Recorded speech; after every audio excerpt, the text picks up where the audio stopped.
જિલ્લાના લિંડિયાત બાદ આજે માંગરોળના મોટા બોરસરા જેડીસીમાં ચોરી. સુરત જિલ્લામાં તસ્કરોનો તરખાટ.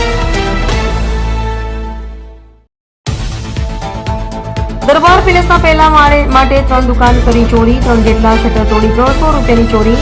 2 જેટલા તસ્કરો આવતા અને જતા સીસીટીવી કેમેરામાં થયા કેદ. રોડ પર કોઈ જોઈ જવાની બીકે એક તસ્કર જમીન પર સરકતો જતો સીસીટીવીમાં થયો કેદ.